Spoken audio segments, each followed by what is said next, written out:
a great Friday afternoon, everybody. This is Scott Manning coming to you live from Scott Manning YouTube Sports Talk Live. It is now Friday afternoon.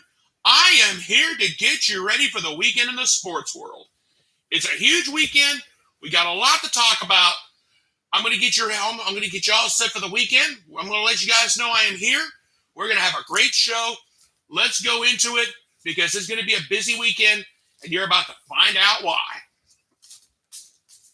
Let's start you out right out of the gate with Major League Baseball. We have a huge 4-game set between the Los Angeles Dodgers and the San Diego Padres. Last night, the Padres beat the Dodgers 3-2 with a wonderful pitching performance by Ryan Weathers. He only gave up 1 hit, 1 walk. He struck out 6. It was Mark Mullahan who came up with the big save, pitching 1 inning and striking out 3. And of course, Trent Grisham, he had a big home run last night. He went 2 for 4. Now, some of you guys are thinking, what about Fernando Tatis Jr.? Well, right now, Tatis Jr. is getting a little bit better in the batting average department. He's hitting 163. Now, he was hitting 129 at one point when he came back from injury. But last night for the Dodgers, Walker Buehler pitched 7 great innings, but he gave up 4 hits, 2 earned runs, struck out 9, and gave up a home run. Wow. A.J. Pollock had a home run. Sheldon Muse had a home run last night himself. But what about some of the Mets' big bats? Mookie Betts, 0 for 4. Corey Seager, 0 for 4. Betts struck out twice. Seager struck out once. But let's think, and also too, the middle of the Dodgers batting order, the bats were cold. Now, yes, A.J. Pollock had a home run. However, Will Smith, Max Muncy, and A.J. Pollock, if the middle of your batting order is not doing anything, it turns out bad. Case in point, they were a combined 2 for 9 and had 3 strikeouts between the 3 of them. Each of them struck out once. But that was last night. Well, what happened tonight? Now, Cody Bellinger's injured because of that hairline fracture in his left leg. He's frustrated. Chris Taylor, he was a late scratch last night. So what will happen the rest of the way? We don't know. However, I've got you set for a Friday, Saturday, Sunday matinee out on the West Coast in Southern California. That is going to have every single person talking. Tonight, Yu Darvish for the Padres goes against Clayton Kershaw. Yu Darvish so far has a 1-1 record with a 2.55 ERA and has 28 Ks on the season. Clayton Kershaw, he's 3-1 with a 2.19 ERA and he has 24 Ks on the season. Will we be in for another pitcher's duel? Will this be a pitcher's duel tonight? I'm kind of interested. You can tune in and watch that game tonight at 10 o'clock on the MLB Network. This game is going to be fun to watch, and I am looking forward to it. Saturday's matchup is an interesting one. Blake Snell, he has yet to pick up a win on the season, but he has a 4.11 ERA and 24 strikeouts on the season. Who's he going against on Saturday night for the Dodgers? Trevor Bauer. He has a 2-0 record with a 2.43 ERA and 36 Ks to go with it. This one, I got some good. If you're a Dodger fan, if you guys are Dodger fans, you're thinking, oh, it's wrapped up. But after what I've seen the last few games out on the West Coast, is anything but. The Sunday matchup, and this is the Sunday night game on ESPN. Joe Musgrove will be going for the Padres. He has a 2-2 record with a 1.04 ERA. He will be going against Dustin May of the Dodgers. A 1-1 record with a 2.93 ERA and 22 strikeouts. Now, the Padres took the opener, and they are thinking, and I'll tell you right now, it felt pretty good last night.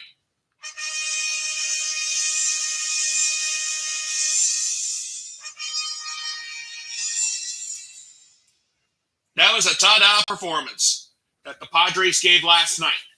Now, If the Padres could take 3 out of 4, that would really help.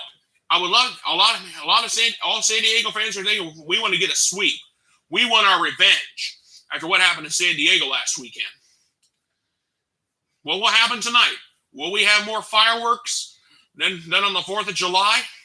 Or will this game be nice and calm? Only time will tell that. But right now, the Padres are in a much better position. And the MLB power rankings came out. The Dodgers and the Padres are 1 and 2 in the power rankings. That's something to think about, too, going into the weekend. Now let's move on. The next big match, there's another huge series in Major League Baseball this weekend, and it starts today at 2 o'clock on the MLB Network. The Milwaukee Brewers and the Chicago Cubs. The Cubs just swept the Mets, and they beat the Mets last night 4-3 in 10 innings. So the Cubs got a series sweep, and that's a huge help because right now, the Cubs are only sitting about a game and a half or 2 games back of the Brewers in the national, and all of a sudden, the redly hot and the hot contested National League Central. Now, this weekend's matchups, today's matchup, and this is a 2:20 start, live on the MLB Network. For the Milwaukee Brewers, Brett Anderson's going for the Brewers today. He has a 2-1 record with a 2.85 ERA. And who's he going to be facing today? Oh, boy. Kyle Hendricks. The last time I saw Kyle Hendricks was last Sunday night on ESPN, and he was bad. And it's showing right now. Kyle Hendricks is 0-2 with a 6.92 ERA. Yikes. And that's today's matchup. Tomorrow's the Saturday matchup, that's going to be an interesting one. The Milwaukee Brewers are sending Freddie Peralta, his first career start. He has an ERA of 2 and 31 strikeouts. I don't know much about him, but that's going to be very interesting to see how that's going to go. And the Chicago Cubs are sending Albert Ozole. I don't know how you pronounce his name. It's an international name. He started back in 2019, so you have to kind of bear with me on that, and I apologize for that. But for his career, he has a 2-4 record with a 4.91 ERA and 52 Ks. That one, there's some concerns, and I'm not going to lie to you. In the Sunday matchup for the Brewers-Cubs series, Brendan Woodruff will go for the Milwaukee Brewers on Sunday. He has a 1-0 record with a 1.96 ERA and 26 strikeouts. And the Chicago Cubs, they are sending Jake Arrieta to the hill.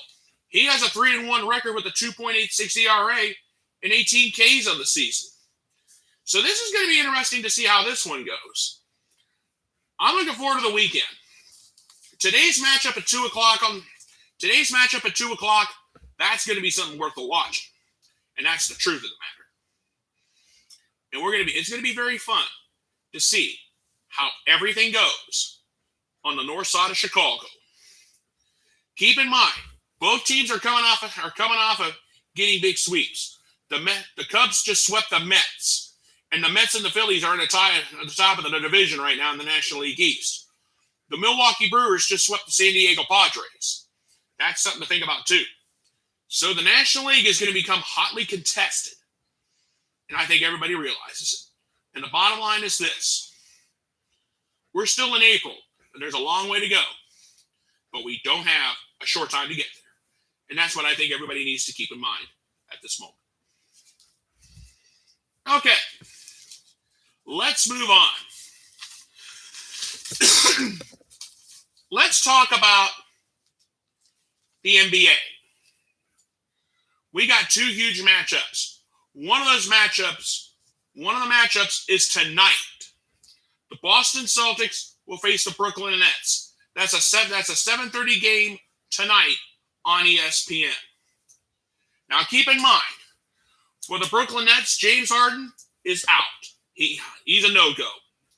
And Jaylen Brown of the Boston Celtics, he's day-to-day. So let's see what happens this weekend. Now here's the deal. I'm going to lay it all out for you. The Brooklyn Nets will still have Kyrie Irving and Kevin Durant. Now, Irving's averaging 27.4 points per game, and he's averaging 6.2 assists per game and 1.3 steals per game. Keep that in mind. Kevin Durant, he's averaging 27.3 points per game. How will he play tonight? This is going to be fun. I'm looking forward to this matchup.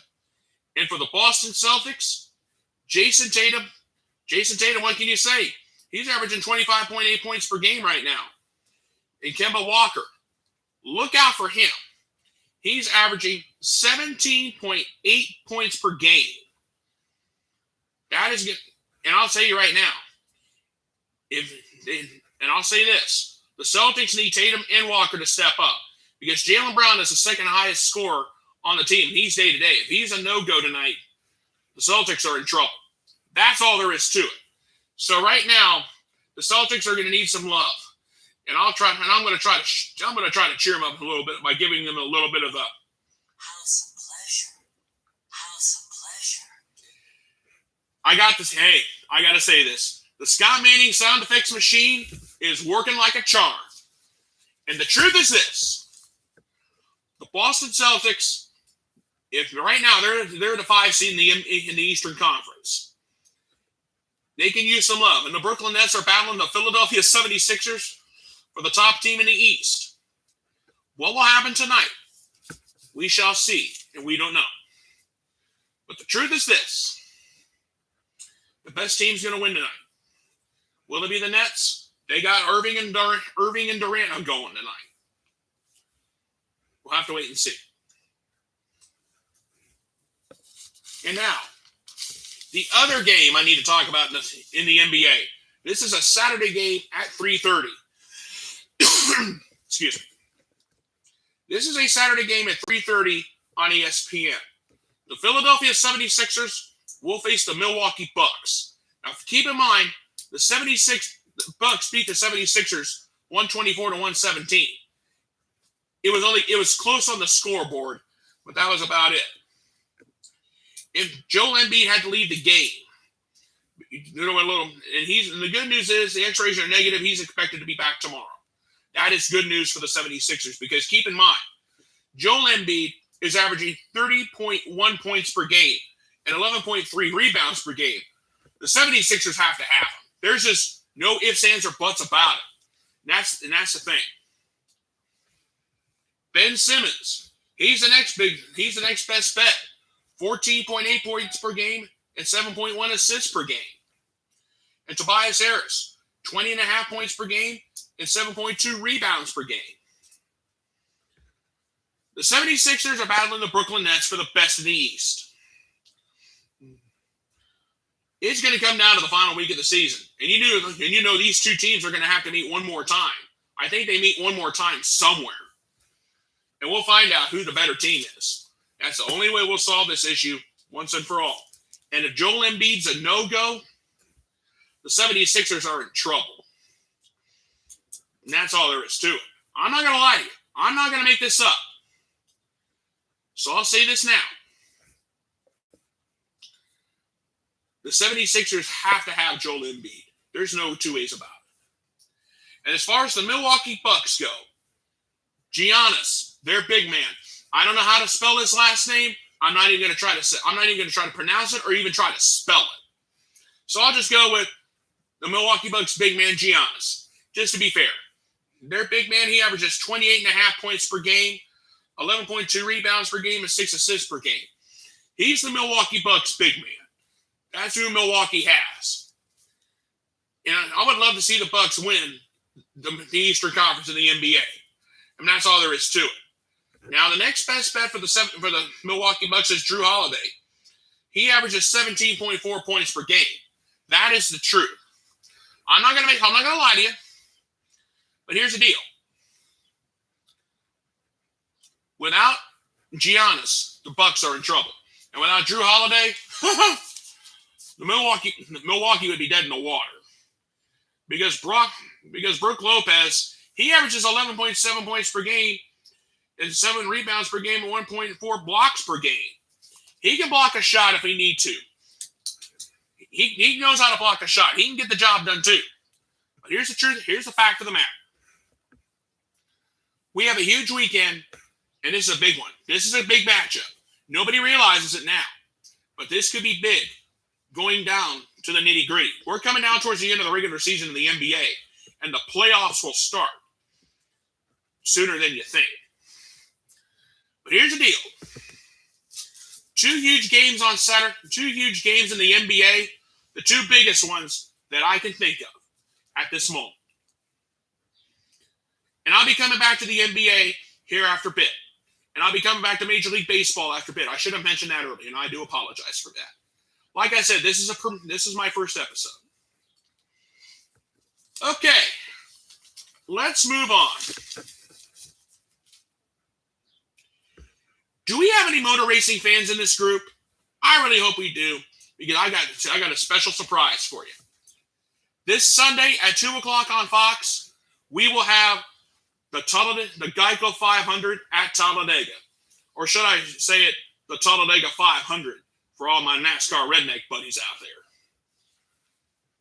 It's a 500-mile battle, a 188-lap shootout. Denny Hamlin has the pole. And Denny Hamlin's already won 1 race this season. Will he win again on Sunday? However, we have some other drivers that are hungry for wins. I mean, Chase Elliott, he hasn't won a race yet this year. Brad Keselowski, he has yet to go to victory lane. His other 2 Penske teammates, Ryan Blaney and Joey Logano, have already tasted victory. Kevin Harvick, he hasn't won a race yet this year. So Talladega is a place where somebody can get their first win of the season. But it's also been known as a track where you can actually get a first-time winner. That is something to think about, too, going into the Sunday afternoon. It's a 188-lap drag race all the way from start to finish. And here's the deal. 500 miles is a long way to go, and anything can happen. Will it come down to a last lap shootout, or will we have a wreck coming down for the white flag? I've seen that many times before. Denny Hamlin feels good because he's on the pole. We'll have to wait and see what happens on Sunday afternoon for 500 miles. But I promise you this. The NASCAR boys are going to give us a great show for the fans and for everybody else. And here's the deal. I could possibly see a great battle all the way to the finish. And Talladega, if you see how big this racetrack is, for all my NASCAR fans, you guys have seen what Talladega can do. And me, I love the fast race tracks, or should I say the old restrictor plate tracks. Those are my thing. 3x3 racing all the way around. Them at 2 o'clock on Fox. I hope we have a great race. I really do. And now, NASCAR is not the only racing series going on this weekend. The NTT IndyCar Series is going to be at St. Petersburg, Florida, for a road race there. And that's a 12 noon start on NBC. Alex Palou came home the winner at Barber Raceway in Alabama last Sunday. Will he repeat?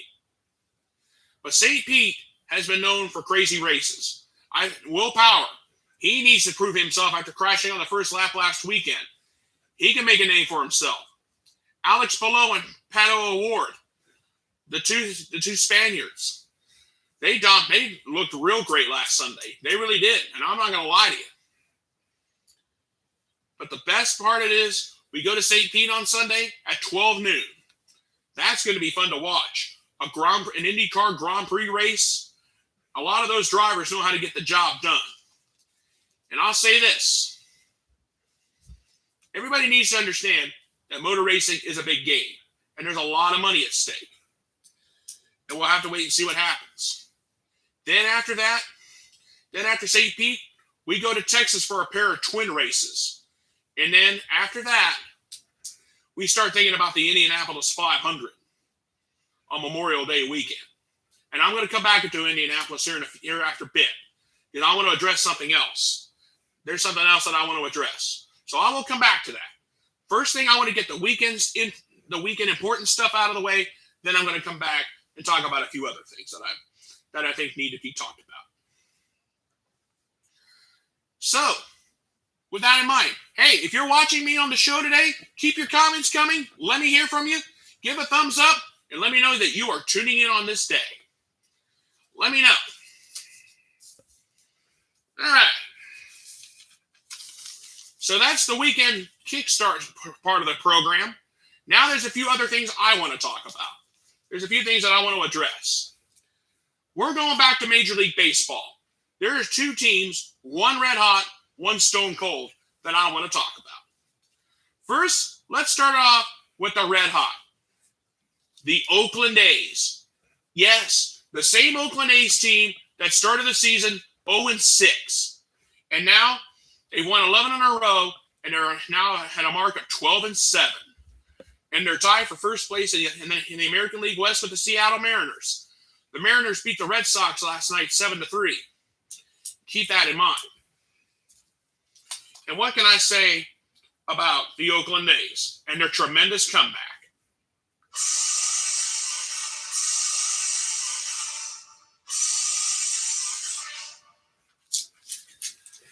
Everybody's singing the Hallelujah chorus over that.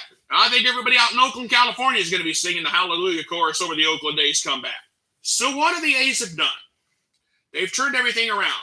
Now, despite the fact that the A's are hitting a collective 222 as a team, there have been some stars that have actually shined. Jed Lowry, he's hitting 323 right now. He's leading the team with 14 RBIs and 20 hits on the season.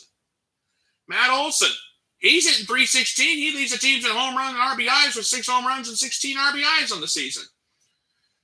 Mark Canha, he's hitting 261 right now, but he has an on-base percentage of 414. And think about that.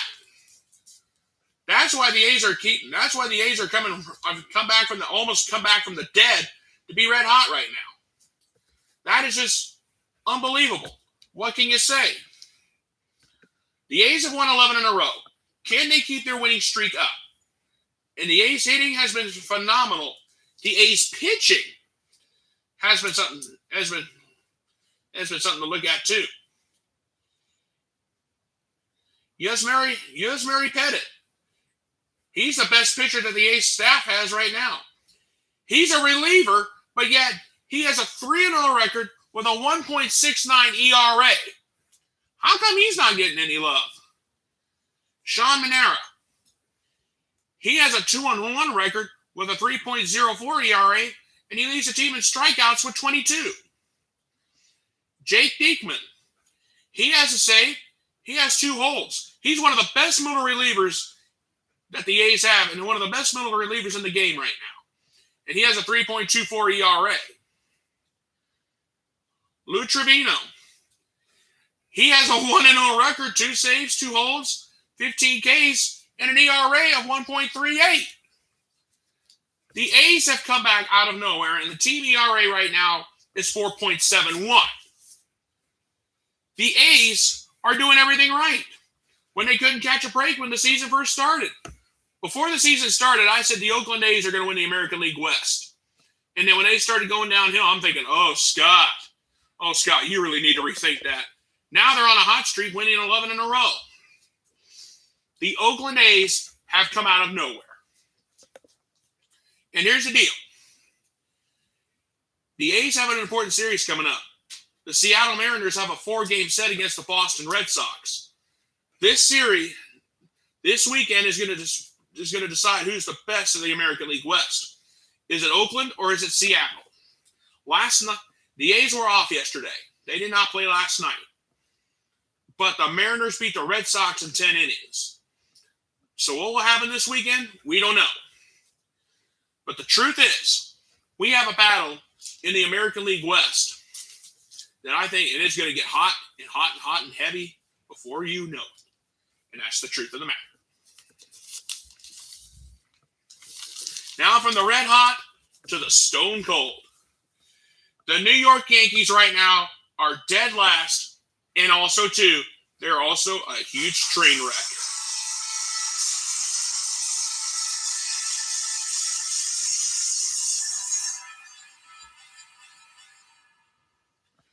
And right now, Yankees owner Brian Cashman is not ready to do this, but pretty soon, Aaron Boone And Brian Cashman and the rest of the Yankee Nation is going to be doing this if the Yankees don't get it together.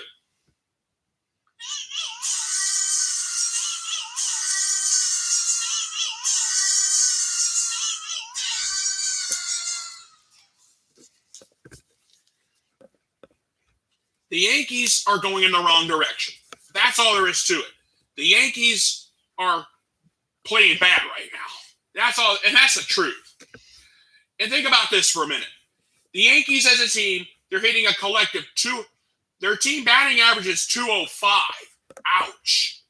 Their on-base percentage is only 296. The slugging percentage is only 334. And the OPS as a team is 630. That's all there is to it. I have never seen a Yankees team play so bad. And they're dead last in the division for the first time since 91. It's been that long, honestly. And the team has the most strikeouts in all of Major League Baseball with 151. Now, I grant you, the Yankees won last night. They only beat the Cleveland Indians. And I shouldn't be disrespectful to the Indians Nation, but the Yankees did win last night. But Yankee fans everywhere, but Yankee haters everywhere are rejoicing that the Yankees are dead last. But a lot of people have made a prediction, and I think this is going to be spot on. Now personally, for myself, I hope I'm wrong. But the one thing I will not be disappointed about is if the Yankees don't make the playoffs and they finish dead last in the American League East. They've been a superpower for so long. Aaron Judge has said, we don't know what's going on. Yes, we won last night, but we got to fix a lot of things. We really do. DJ LeMahieu, he's already said, we don't know what's going on. We can fix it. We got to fix a lot of, and we can get the job done. We can fix a few things. And we can fix a lot. Yankee manager Aaron Boone has already said, I'm going to have another team meeting with these guys to get them going, to get their heads in the right direction. Now, the Yankees did beat the Indians last night. Yes, I grant you. But right now, they're dead last in the American League East, and the Boston Red Sox are running away with it. And a lot of people have said, wait until June or July, and you'll see the Yankees go on a tear. Personally, I honestly do see that happening. Personally, though, I hope I'm dead wrong. Because I'm not a Yankees fan, never have been, never will be.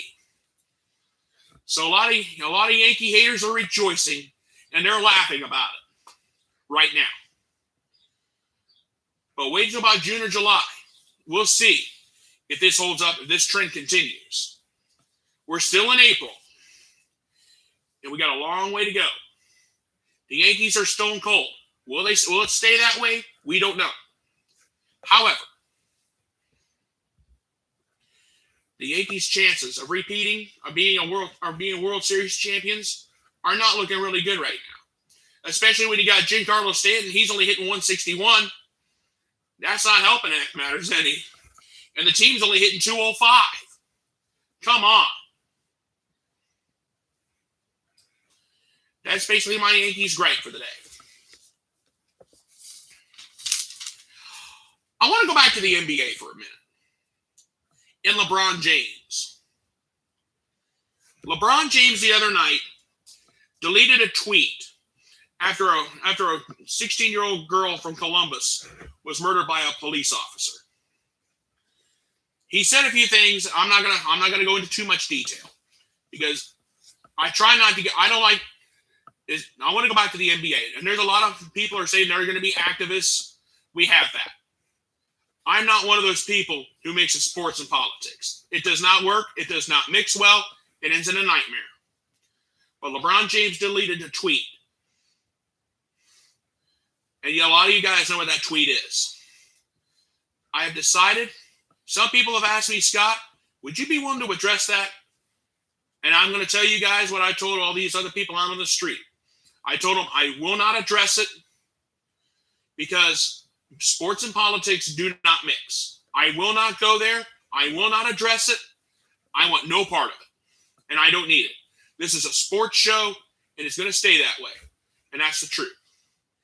I'm not going to address the situation because I don't want to get it mixed up. And I don't need it right now, and I don't want it.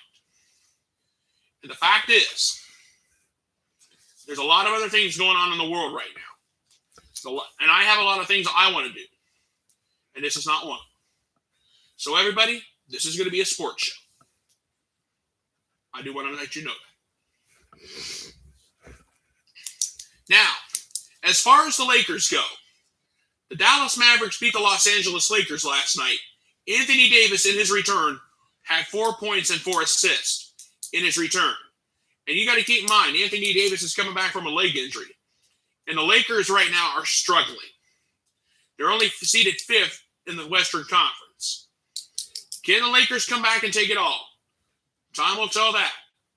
But LeBron James, if he's decided I'm not sure if he's decided to retire or not. But the Lakers can use him. And that's all there is to it. And like I said before, and I said this earlier, and I'm going to address it again. The Philadelphia 76ers and the Brooklyn Nets, the top 2 teams in the East, have huge games coming up this weekend. The Utah Jazz and the Phoenix Suns are the 2 top teams in the West.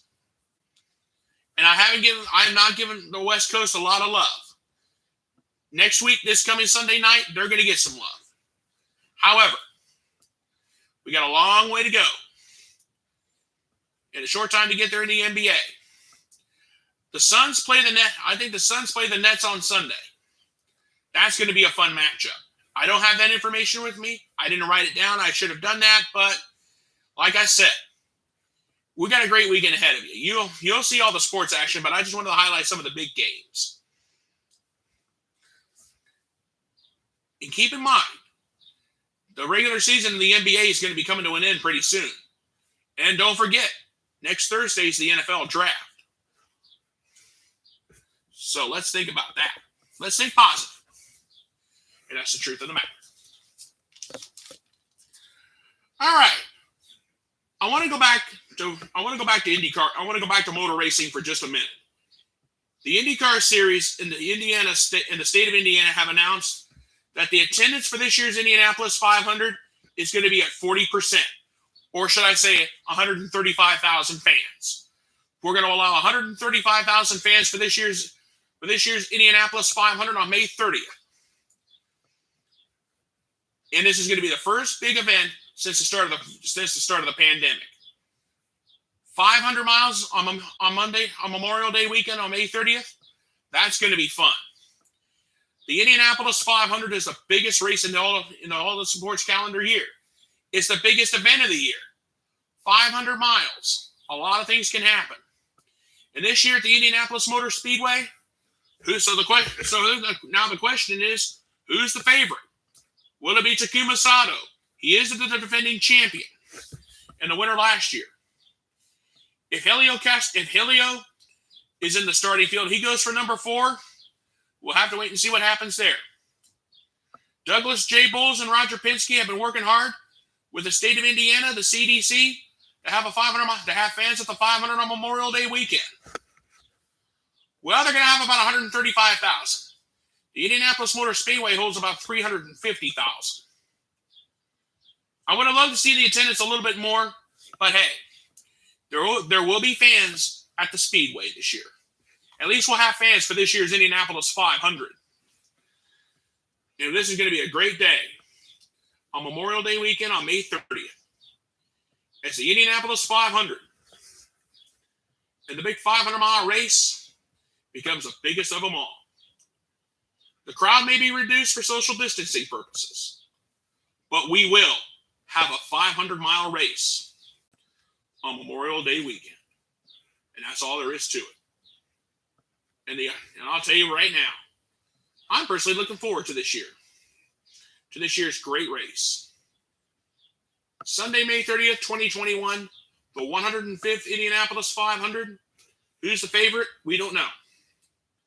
But we'll have to wait and see what happens come May.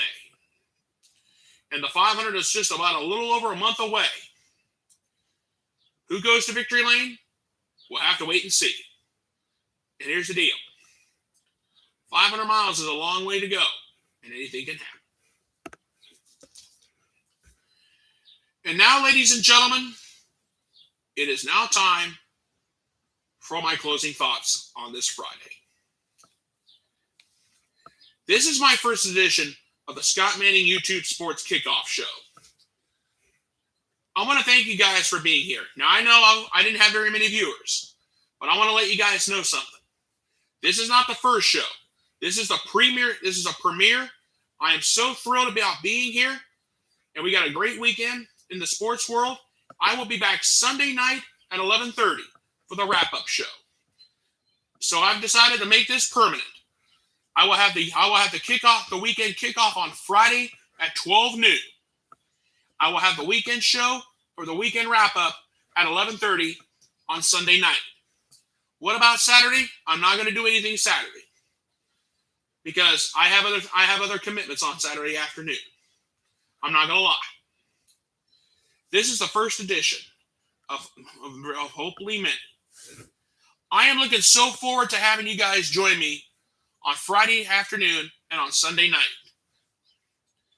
We're going to have a lot of fun. And we're going to enjoy it. And we're going to have a great week. I'll be back Sunday night at 11:30 for the wrap-up show.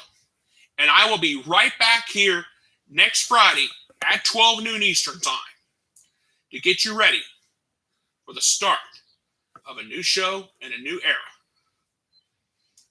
I promise you, the shows will go much better. This is my first show, my first of many. And I'm going to say this to you personally. We're going to have a great opportunity. And this show will be on my YouTube channel for your viewing. I will post it on my YouTube channel, and I will also put this on Facebook. And this show will be on my Facebook page for you to view. And I'll share it with a few other groups that I'm on Facebook as well. This is a great opportunity, and this is going to be a great opportunity for me to grow as a person and to get to know you guys a little bit better. Next Friday at 12 noon, but I will be right back here Sunday night at 11:30 for the weekend wrap-up show. But I will also, too, next Friday, right here at 12 noon, right here on YouTube, you can catch me, and I'll give you a weekend kickoff. And we're going to have a great weekend. And that's all there is to it. All right, folks, I'm going to go ahead and get on out of here. I want to thank you guys so much for being with me. Please subscribe to my YouTube channel. My name is Scott Manning. All you have to do is write my name down, scroll down, look for this pretty face, and you'll see. And you'll see this show, and you'll see all the other shows that I'm going to be doing in the very near future. You guys have a great weekend. I'll be back next Friday here at 12 noon, but this Sunday night at 11:30, I'll be right back here for the weekend wrap-up show. Thank you guys so much for being with me. You guys have a great day, and God bless. Goodbye, everybody, and I thank you.